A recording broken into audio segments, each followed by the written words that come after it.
Maknanya apa? Orang Minangkabau lah yang dicontoh tauladan. Dan dulu memang orang Minangkabau menjadi contoh tauladan di Indonesia ini. Contoh pendiri negeri Indonesia nih, yang mengkonsep berdirinya negara Indonesia nih, 10 BPUPKI ya, Badan Penyelenggara Usaha Persiapan Kemerdekaan Indonesia, 10 orang yang menyiapkannya, 8 diantaranya orang Minangkabau. Jadi mohon maaf, kalau tanpa orang Minangkabau dulu, mungkin belum tentu merdeka orang Indonesia ini. Ya, dari 10 orang yang mengkonsep istilahnya founding fathernya Indonesia ini, 8 diantaranya orang Minangkabau. Ya, satu-satunya imam yang bukan orang Arab di Masjidil Haram, satu-satunya imam yang bukan orang Arab, itulah orang Minangkabau. Siapa dia? Syekh Khatib Al-Minangkabawi. Assalamualaikum warahmatullahi wabarakatuh. Alhamdulillah, nahmaduhu wa nasta'inuhu wa nastaghfiruh, wa na'udzu billahi min syururi anfusina wa min sayyiati a'malina. Man yahdihillahu fala mudhillalah wa man yudlilhu fala hadiyalah. Asyhadu an la ilaha illallah wahdahu la syarikalah wa asyhadu anna Muhammadan abduhu wa rasuluh alladzi la nabiyya ba'dah. Allahumma salli wa sallim ala nabiyyina Muhammad wa ala alihi wa sahbihi ajma'in. Qala Allah ta'ala fil Qur'anil Karim, a'udzu billahi minasy syaithanir rajim. Ya ayyuhalladzina amanu taqullaha haqqa tuqatih wa la tamutunna illa wa antum muslimun. Amma ba'du, ma'asyiral muslimin, sidang jamaah Masjid Mujahidin yang dirahmati oleh Allah. Syukur alhamdulillah kita aturkan kehadirat Allah Subhanahu wa taala karena sampai malam hari ini Allah masih melimpahkan berbagai nikmatnya kepada kita sekalian. Sallallahu alaihi wasallam kita aturkan kepada junjungan kita Nabi besar Muhammad sallallahu alaihi wasallam, yang dengan diutusnya beliau menjadi rahmat bagi seluruh sekalian alam. Bapak sekalian dirahmati oleh Allah, berawal dari khutbah Jumat saya menggantikan seorang khatib yang tidak hadir di Masjid Lima Kaum di Sungai Pua.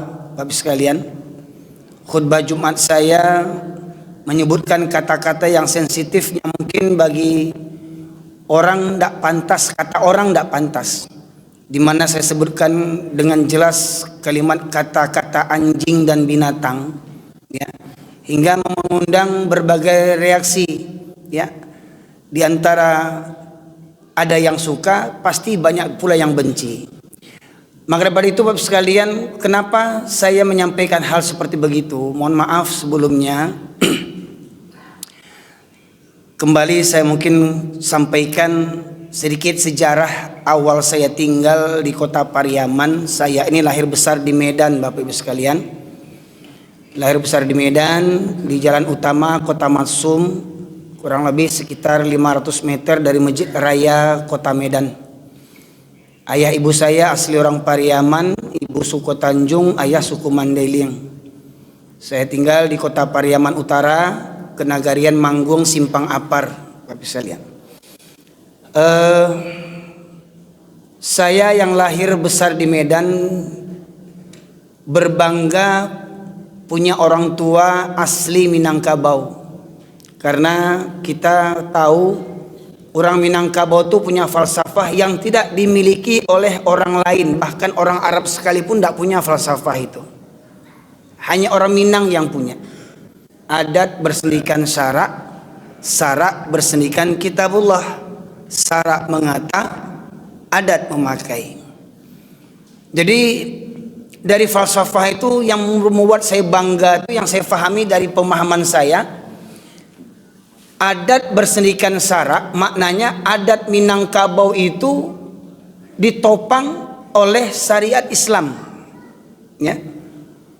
Kuatnya adat Minangkabau bisa dipakai menjadi adat Minangkabau kalau adat Minangkabau itu tidak bertentangan dengan syariat Islam.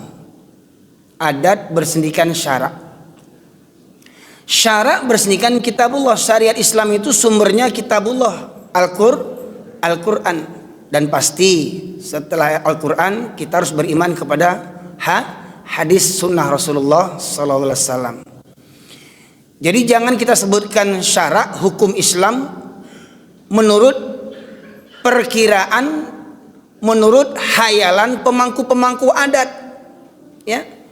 Jadi syariat Islam itu sumbernya Al-Quran dan Sunnah, kata Allah dalam surat An-Nisa ayat yang ke-59.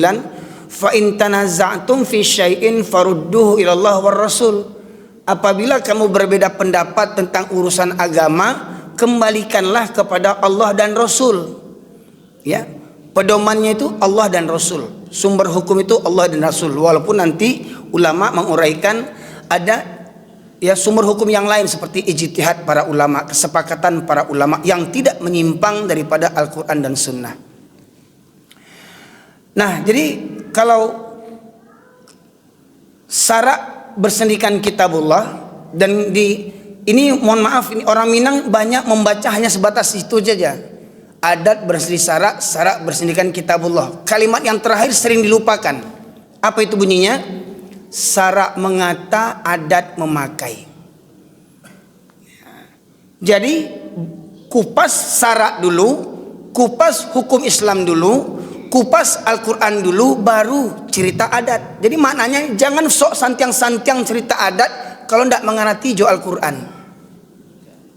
Ya, orang mau petatah petik kupat, mau patah-patah berapapun patahnya, masyaallah muslimin. Ya, berapapun lunaknya lidah orang Minang, lidah tak betulang, petatah petik tuntang macamnya. Kalau bertentangan dengan Al-Quran, maka tidak akan berlaku petatah itu.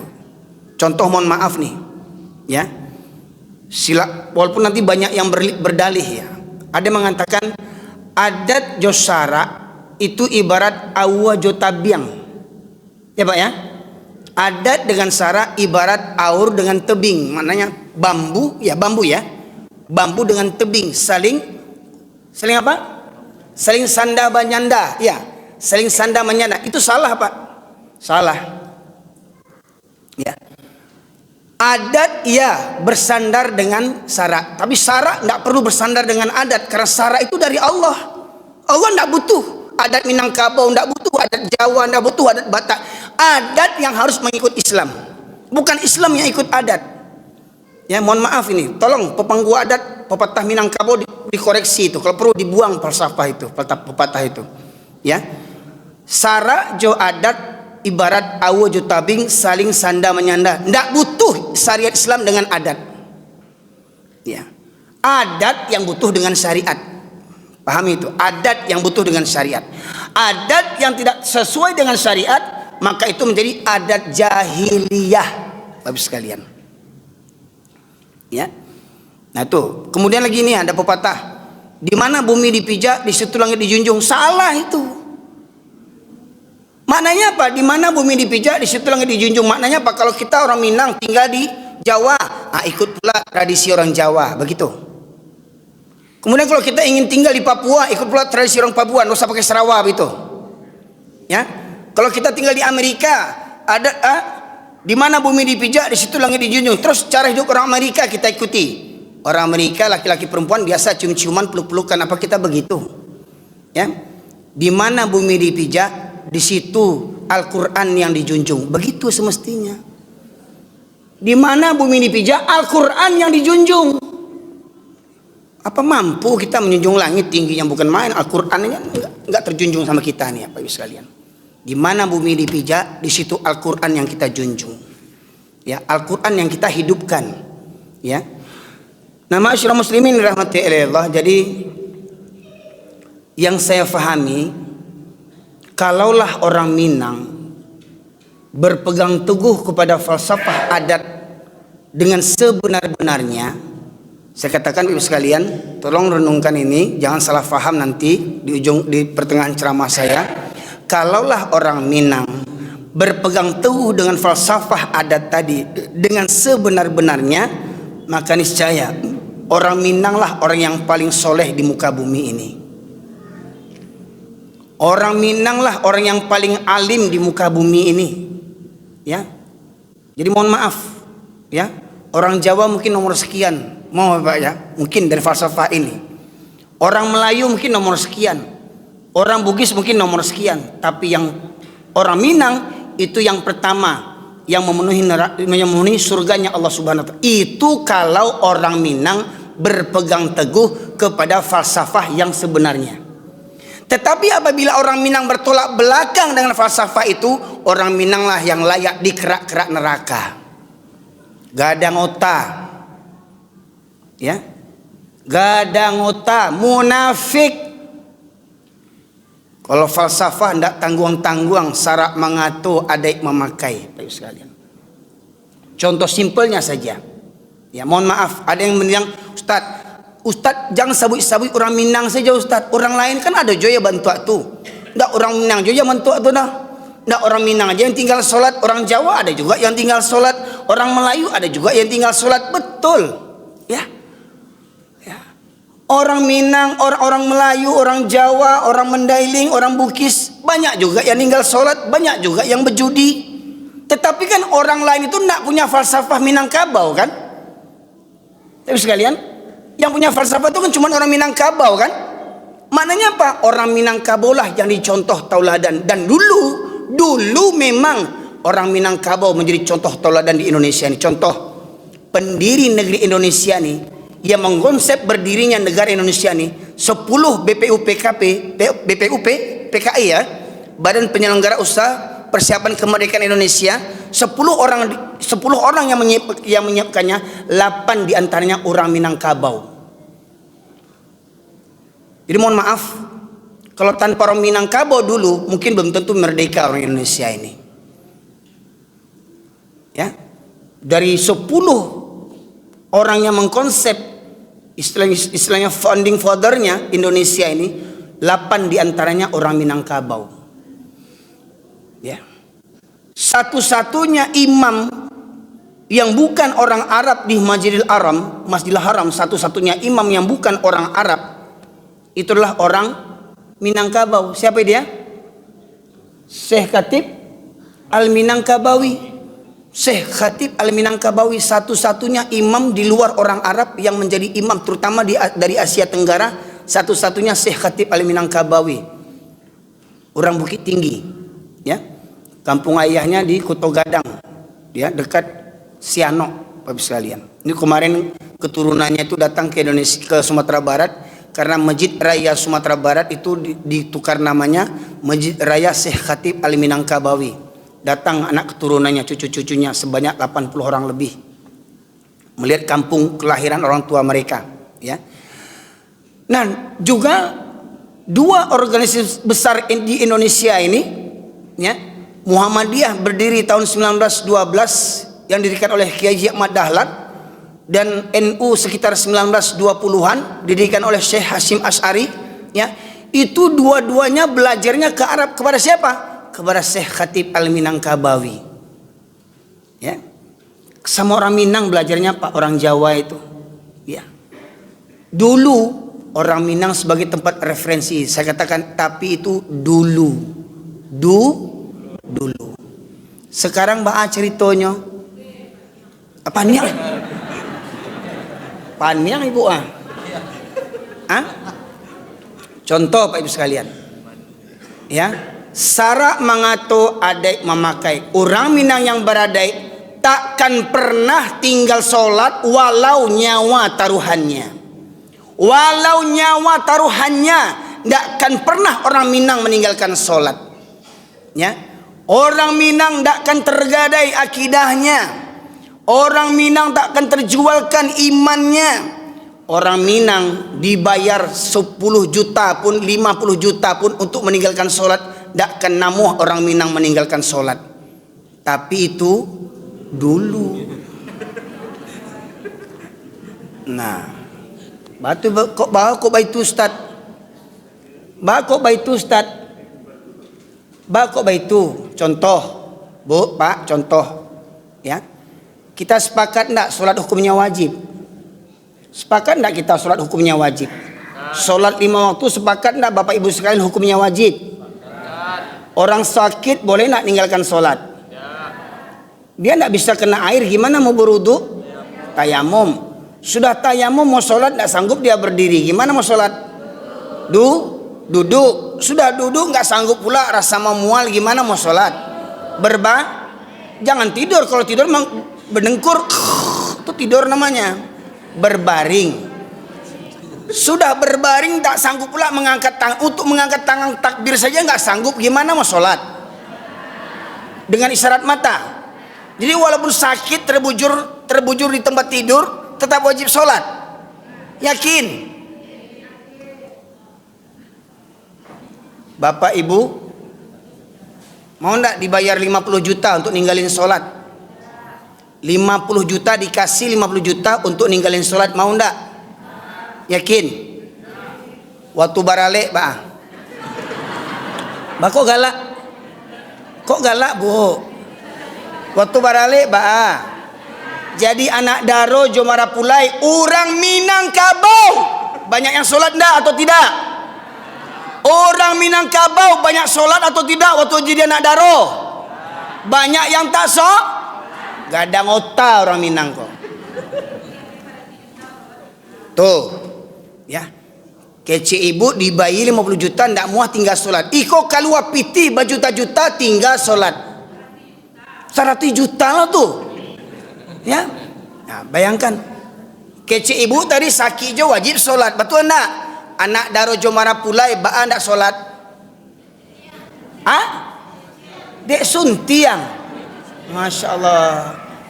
Ke sholat gencu ko make up ko bulu mata palsu, pakai bulu mata palsu pangi cuah padusi gini ko, pakai bulu mata palsu, wanita terlaknat, ya, ndak mensyukuri nikmat Allah, lah dia giah alis mata bulu mata dicukur. Yang cukur bencong pula tuh, cukurnya nih, ya. Dibuat bulu mata yang alis mata yang palsu, bantu malampir, ya. Dek barale jadi anak Daro Jomara Pulai berpuluh juta, beratus juta piti habis, ndak sholat waktu barale narako alik tuh Pak Ibu sekalian. Kanarako alik tuh ayahnya, mohon maaf, ayahnya Pak Haji, ibunya Bu Haji, anak barale nak solat kanarako Pak Haji jo Ibu Haji kok. Kenapa anaknya ndak solat? Karena kata Rasulullah, setiap kamu adalah pemimpin dan setiap pemimpin akan dimintai pertanggungjawabannya. Suami pemimpin bagi istri, orang tua pemimpin bagi anak-anaknya. Kenapa anaknya tidak sholat? Bapak Ibu sekalian, ya. Nah, yang saya pikirkan bagaimana mungkin ada orang Minang waktu barale, pasti sekian puluh persen lebih banyak orang Minang yang barale tidak sholat waktu barale tuh Pak Ibu sekalian. Ya. Lihat disebut orang Minang tuh. Apa layak disebut orang Minang pengantin itu? Karena pakaian adat, karena dengan cara-cara adat tinggal sholat. Adat apa itu? Adat jahiliyah. Coba tanya sama ulama Minang yang jujur, yang sampai kuliah ke Mesir, kuliah ke Madinah, ya, dapat gelar LC, WC, MC, semacamnya. Ya, tanya. Hukum bergincunya, bercelaknya, bermakeupnya perempuan Minangkabau di depan tamu laki-laki yang bukan mahramnya, apa hukumnya? Tanya sama ulama Minangkabau yang jujur, bukan ulama yang gadang sarawa. Itu satu Pak Ibu sekalian. Coba cek berapa banyak orang Minangkabau yang meninggalkan sholat. Apa silakan pulang kampung. Silakan pulang kampung, yang orang Pariaman ke Pariaman, yang orang Sangka ke Sangka, yang Lintau ke Lintau, ya, yang ke Kamang pergi ke Kamang pulang. Ya. Banyak surau di kampung awak, pertanyaannya berapa banyak jamaah subuhnya? Apa kata Buya Hamka? Ya. Kalau kalian ingin melihat orang Islam, lihat waktu sholat 2 hari raya dan sholat Jumat. KTP-nya Islam, tapi suku apa? Suku korupsi, zalim, demi jadi gubernur, demi jadi wali kota, demi jadi presiden, demi jadi calon anggota dewan, rela berbohong, berdusta, curang dalam pemilu, menghalalkan segala cara. Sholat juga, ya. Datang mereka waktu sholat Jumat. Tapi kata Buya Hamka, kalau kalian ingin melihat orang yang beriman, lihat waktu subuh. Siapa yang rutin datang waktu subuh, rutin datang sholat waktu subuh berjamaah, itulah orang-orang yang beriman. Di komplek Masjid Mujahidin ini, kalau sholat Jumat penuh Pak, sampai ke atas. Berapa softnya nih? 1, 2, 3, 4, 5, 6, 7, 8 sampai 10 mungkin.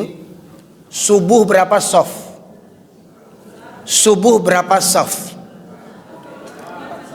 Hah? Laki perempuan digabung 4 soft. Berarti 2 soft laki-laki, 2 soft perempuan. Yang lainnya kemana? Yang lainnya kemana? Yang rumahnya dekat masjid. Ya.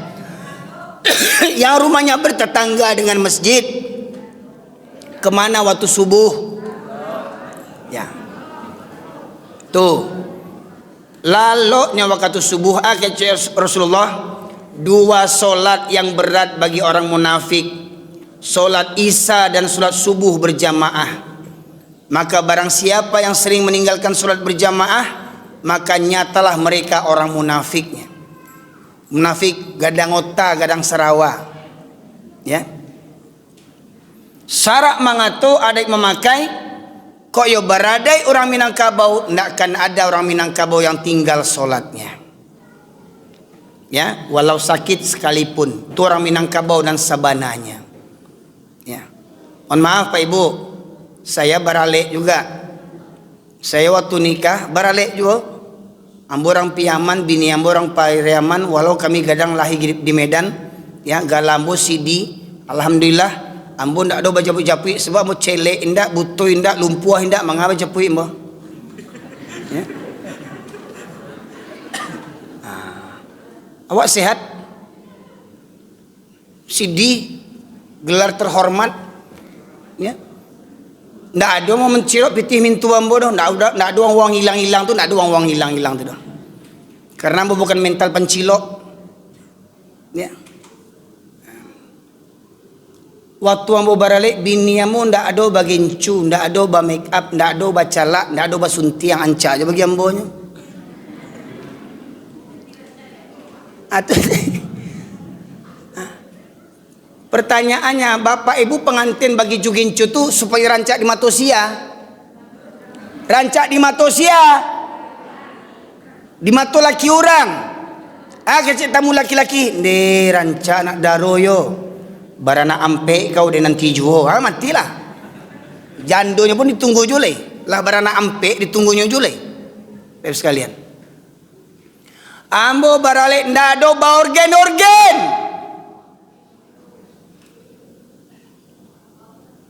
Seakan-akan orang baralek ni kau nak borgen, tak sah halenya. Habis kau kecek orang bangsai banawa. Seakan-akan orang baralek ni harus wajib pakai organ. Ndak orang Minang, ndak orang Melayu, ndak orang Jawa, samo tele je. Tanya sama ulama yang jujur, apa hukum borgen ketika baralek?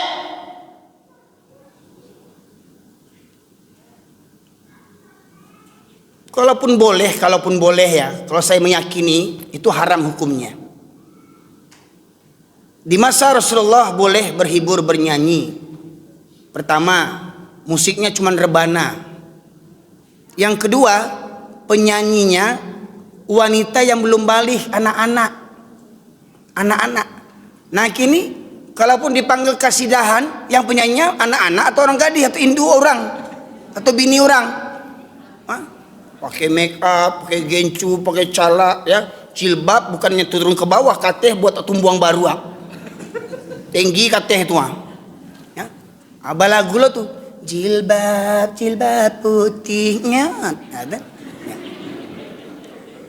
Lagu pertama ya kalau ada lagu permintaan dari tamu, berubah lagu jilbab putih itu. Hamil 3 bulan. Hamil 3 bulan pun dia nyanyian pula Pak. Tolong mohon maaf nini mama alim ulama cadik pandai budo kanduang nan santiang jo adek cuba kaji tu adek Minangkabau kini ketika barale lai sesuai jo sara. Ya. Apa hukum borgen tu? Baa penyanyinya, pakaiannya, baa penyanyinya. Apalagi di kampung, borgen sampai menjelang subuh sampai malam. Bahkan orang mabuk-mabuk tuh berserak-serak botol minuman keras setelah barale tuh. Pertanyaannya, apa fungsi nenek mama jadi pandai alim ulama bunuh kanduang di kampung tuh Pak Ibu sekalian? Jadi mohon maaf Pak Ibu sekalian, makanya ceramah saya ya ini bukan hanya cerita orang Minangkabau. Betul, sebagian yang protes tadi bukan orang Minangkabau saja yang begitu. Ya, suku lain pun juga begitu. Ya, tetapi ingat, orang Minangkabau punya falsafah saya katakan yang tidak dimiliki oleh orang lain. Ya.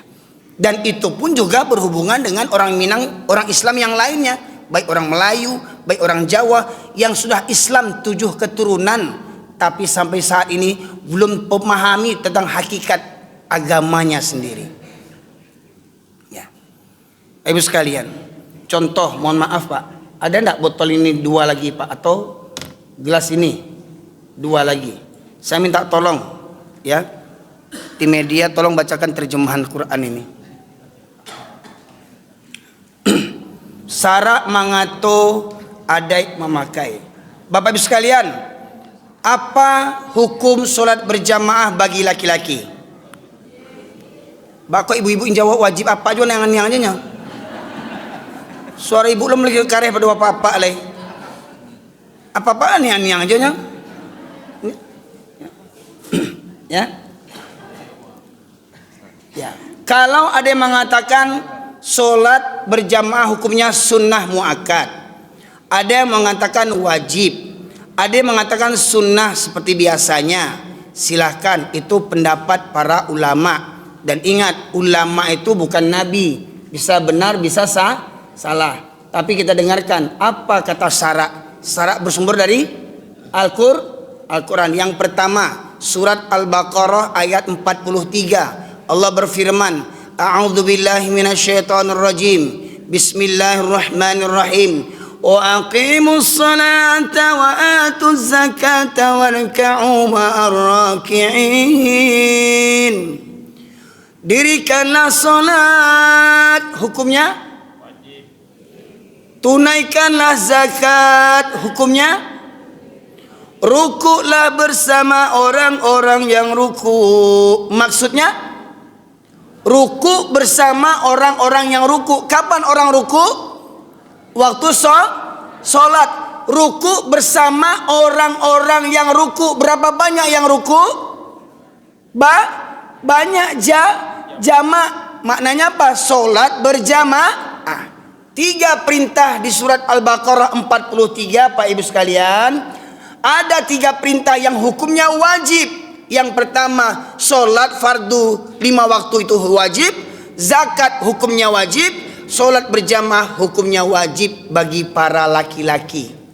Silakan dibuka berbagai macam kitab tafsir tentang ayat surat Al-Baqarah ayat 43. Apa yang dimaksud dengan ruku bersama orang-orang yang ruku? Setelah saya baca tafsir Ibnu Katsir, diantaranya yang dimaksud ruku bersama orang-orang yang ruku adalah sholat berjamaah. Itu dalil yang pertama.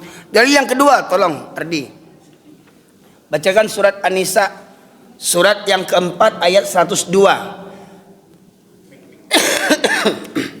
Ada mic-nya?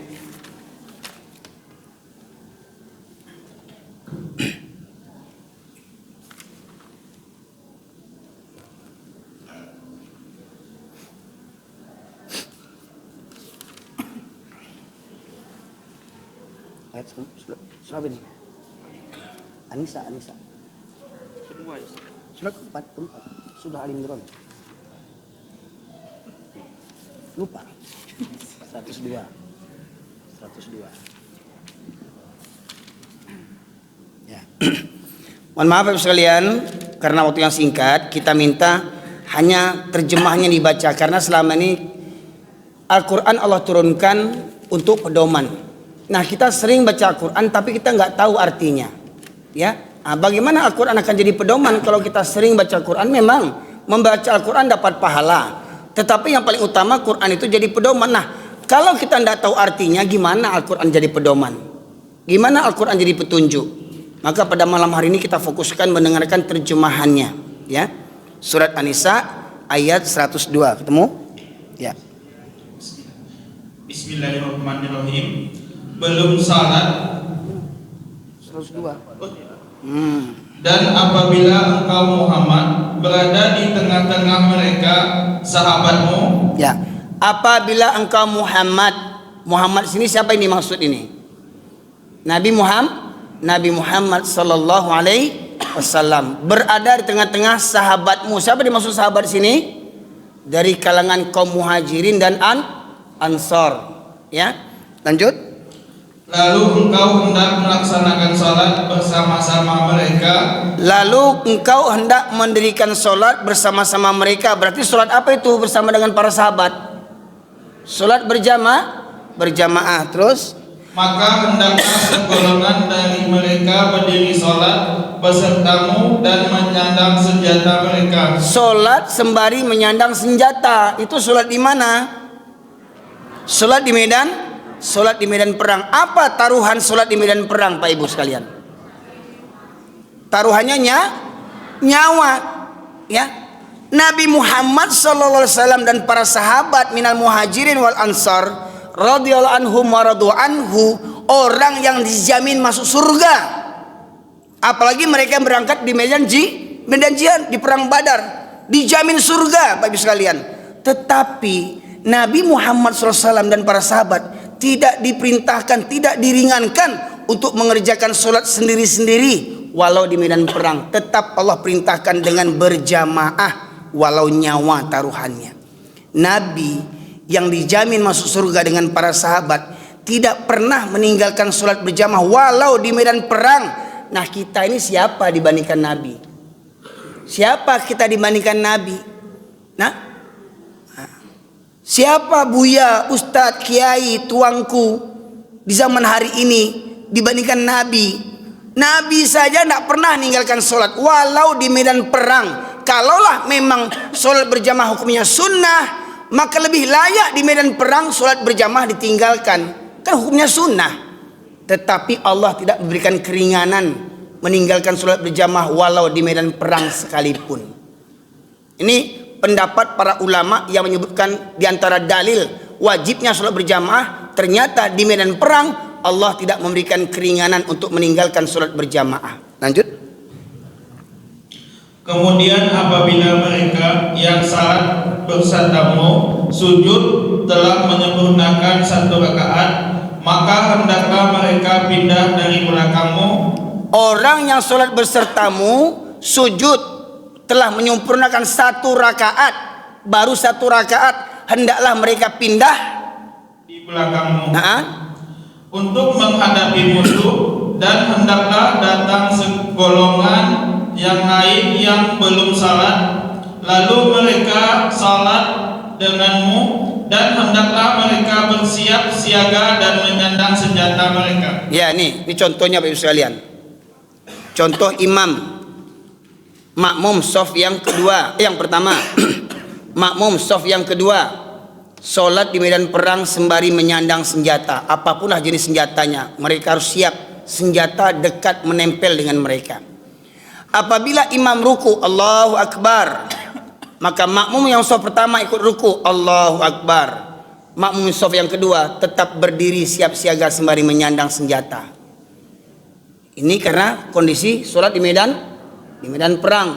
Sama seperti ketika kita sakit atau dalam kendaraan, kita sholat boleh duduk, boleh tidak menghadap kiblat. Ya, ketika kita sholat di kendaraan, sholat di pesawat, sholat di bis atau di mobil atau di kapal, kita boleh duduk karena apa? Kondisi kendaraan, ya. Kemudian imam bangkit, sami Allah liman hamidah, Rabbana lakal hamd. Ini tetap berdiri siap siaga sembari menyandang senjata. Sambil waspada Pak misalnya sholatnya, sambil berwaspada siap siaga ini, ya. Kemudian imam ruku, sujud, Allahu Akbar, Allahu Akbar. Sempurna satu rakaat, bangkit ke rakaat yang kedua, Allahu Akbar, Allahu Akbar. Maka orang yang sholat besertamu sujud setelah menyempurnakan satu rakaat ini tadi, mereka mundur pindah ke belakang. Yang di belakang tadi, yang belum ikut sholat satu rakaat, maju ke depan, bergantian, ya. Yang mundur ke belakang siap siaga, yang maju ke depan menyempurnakan satu rakaat, Allahu Akbar. Imam berdiri menunggu sembari siap siaga di medan perang. Ini pindah ke belakang. Di medan perang, Nabi dan para sahabat tetap mengerjakan sholat berjamaah. Apa alasan orang Minangkabau yang keceknya beradai tapi malih sholat berjamaah siawak dibandingkan Nabi? Hei nenek mama, alim ulama, jadi pandai, datua dek bagala datua di kampung berjuta-juta pitih mandabih kabau tinggal sholat berjamaah. Datua apa nama itu? Datua kabau.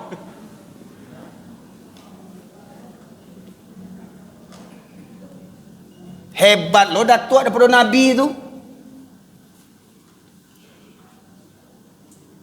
Nabi di medan perang tetap mengerjakan solat berjamaah. Kau dek bagala datua dek barale tinggal solat berjamaah orang Minangkabau. Coba. Dima orang Minang barale ketika azan berkumandang, Allahu Akbar, Allahu Akbar, azan zuhur. Pengantin laki-laki, orang tua nak daro yang laki-laki, tamu laki-laki, siapa yang berangkat ke masjid berjamaah? Masih ada nak yang duduk situ makan-makan?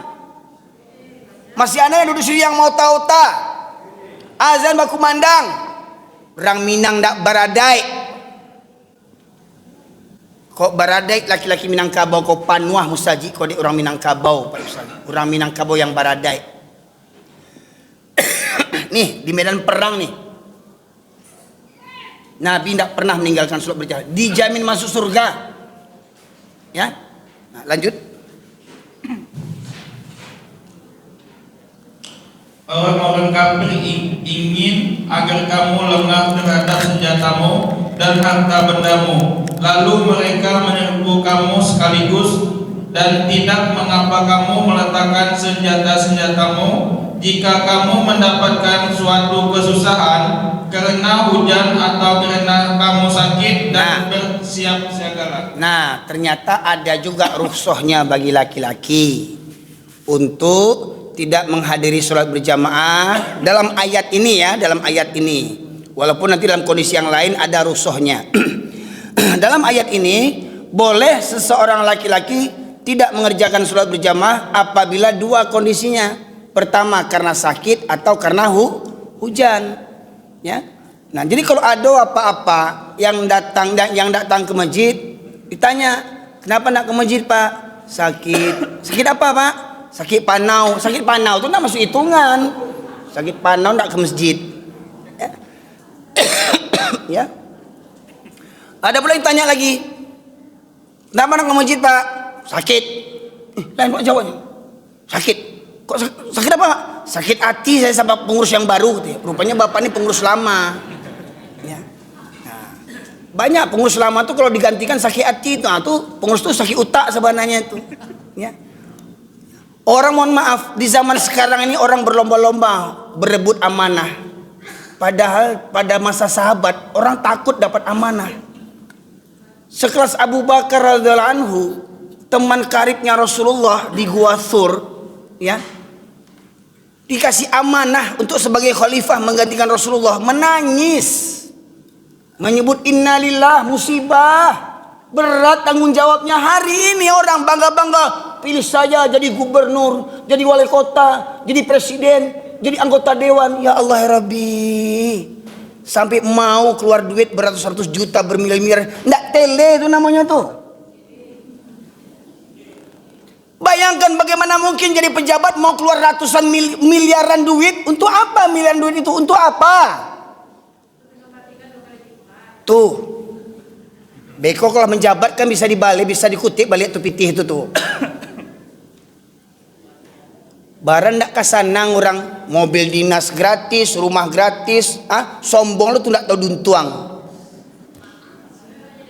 Pajak awak yang dipakainya, ndak tahu tuh sombong itu, wow. Jalan batu anduangnya punya jalan. Awak suruh ke tepi, lampu merah awak suruh berhenti, terobosnya lampu merah, pejabat cilako. Ya. Padahal piti-piti awak tuh. Ndak tahu sombong itu pakai motor dinas itu. Waktu menjelang mencalon tak tangguang mengemis kemana-mana masjid. Tolong pilih saya nomor sekian. Lah tapi pilih mencari awak pun ndaknya. Awak dipijak-pijaknya. Ya, cuman di awak elek, namuah dikicuh berkali-kali. Itu kadang kepala orang tuh. Sekalian. Jadi kalau ingin cari pemimpin, cari yang selalu ke masjid. Ya. Cari yang sering ke masjid. Nah, cuman masalahnya yang sering ke masjid ini banyak orang bangsai banyaknya. Nah, sari-sari orang kaya itu tidak siko sholatnya, harus dikawal sholatnya, Pak Ibu sekalian. Ya. Ini. Ya. Jadi Rasulullah saja tidak pernah tinggal sholat berjamaah. Makanya saya katakan, kalau ada yang mengatakan sholat berjamaah itu hukumnya sunnah, lantas kenapa Rasulullah masih diwajibkan sholat berjamaah walau di medan perang? Nah, yang pertama sekalian. Ya. Yang kedua, setelah saya tinggal di Minangkabau di Pariaman, saya mengisi pengajian bahkan sampai ke Padang Sidempuan, Pak Ibu sekalian. Ya, Padang Sidempuan itu kan Tapanuli Selatan dah masuk Sumatera Utara. Saya masih dari Pariaman mengisi pengajian ke Padang Sidempuan, naik sepeda motor 9 sampai 10 jam sendiri saya naik sepeda motor itu. Ya, dari Pariaman jam 6 pagi saya keluar, dah ketemu geng-geng Porbi itu. Atau geng Porbi, Pak? Orang yang berubah bi juan jiang, nah, sauto juan jiang, bapolok paluak juan jiang, sampai nak tahu mana orang mana nan jiang sama juga bantu nampaknya. Dari Pariaman sampai Raupanti bersobok geng Porbi itu, yang arah ke sana lah, yang arah ke situ lah, bersobok. Masuk perbatasan Sumatera Utara, Kota Nopan tidak bersobok tuh. Jadi seakan-akan kalau kita ingin menandai kampung kita. Kalau cerita orang Padang misalkan mau ke Medan naik bis ALS, di tengah jalan ketiduran, ya sedang tidur tuh mobil toyak-oyak, bangun-bangun, oh udah sampai kita di Medan ini rupanya. Nah, di Medan tuh tandanya apa? Jalan banyak berlobang. Ya, kalau dari Medan balik ke Padang di tengah jalan ketiduran, sedang tidur itu, ya asasi tidur atau sentak, nampak orang bukan ceng juan siang, oh lah tiba di kampung mah. Jadi menanduan kampung awak di Marang Bogejeng Juan Jiang kampung awak tuh. Ya, terutama Payakumbuh Bukit Tinggi, tuh biangnya tuh, anjiang-anjiang banyak tuh. Ya. Bapak luak Juan Jiang, Bogonceng Juan Jiang, ya, bemandian anjiangnya, bagi ube anjiangnya, ya. Lebih sayang kanjian berdua jual anak bininya. Ibu sekalian. Pai baburu talok kama-kama pai baburu kasurau ndak talok anjiang-anjiang tuh. Anjiangnya ya, namanya anjiang, mana tahu suraunya, anjiangnya, yang salah paham Pak, bukan orangnya, anjiangnya. Tapi kalau ada orangnya sama jual anjiang sembahyang lebih pura daripada anjiang orang punya anjiang tuh Bapak Ibu sekalian, ya. Kalau anjiang tidak sholat, anjiang nak ke surau wajar nyo anjiang. Tapi kalau yang punya anjiang nak ke surau tidak sholat lebih parah pada anjiang leh. Betul Ustaz, boleh kasar ke Ustaz kok tuh.